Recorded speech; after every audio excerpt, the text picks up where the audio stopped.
네, 안녕하세요 여러분. 오늘은 맘스웨과 성형외과의 배진혜 원장님 그리고 신승환 원장님 모시고 가슴 축소에 관한 궁금증을 함께 풀어보는 시간을 갖도록 하겠습니다. 네, 두 분 원장님 반갑습니다. 반갑습니다. 안녕하세요. 가슴 축소 수술 한 살이라도 어릴 때 하면 좋다는 게 사실인가요, 원장님? 사실 수술 시기는 개인의 상황에 맞춰 선택하는 것이어서 나이를 절대적인 기준으로 삼기는 어렵습니다.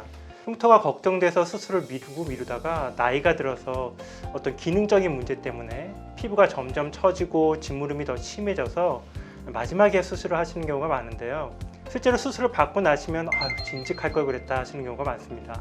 회복 속도나 흉터 면에서도 젊을 때 하시는 것이 더 좋고요. 이 나이와 관련된 질문을 두 가지 경우로 나누어서 생각해 볼 수가 있을 것 같은데요. 60세 이상, 나이가 좀 있으신 분들의 입장에서는 비교적 오랜 세월 동안 스트레스 속에서 생활하다가 다소 뒤늦게 수술을 결정하시는 경우 나이가 많다 보면 부담스럽다는 질문을 많이 하시는데요. 어떠실까요? 실상 수술 받으시는 분들의 연령대를 보면 젊은 나이보다는 나이가 좀 들어서 그러니까 50대 이후에 수술을 받는 경우가 훨씬 많습니다. 나이가 들면 들수록 근육이나 인대의 힘이 약해져서 가슴이 점점 무겁게 느껴지시고 처짐도 더 심해지십니다.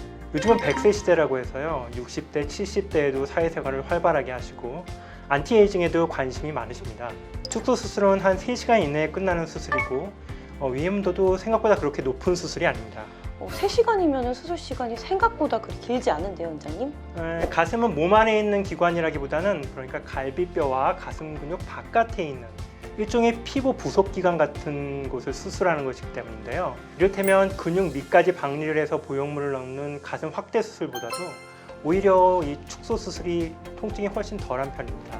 따라서 60대, 70대의 수술을 받으셔도 고혈압이나 당뇨 같은 기저질환이 잘 관리되고 있다면 충분히 안전하게 수술을 받으실 수 있고요. 수술 결과도 젊은 사람들과 비교해서 크게 다르지 않습니다. 두 번째 나이와 관련된 질문을 받는 경우는요. 10대 후반, 20대 초반에 비교적 젊은 나이에 수술을 고민하는 경우인데요. 이런 경우 어르신들이 나중에 애 낳고 출산하면 또 처질 수 있을 텐데 뭐하러 어린 나이에 수술을 받냐 이런 말씀들을 좀 많이 하시는 경우가 있잖아요. 하지만 실제 거대 유방인 젊은 환자들의 스트레스는 심각해요.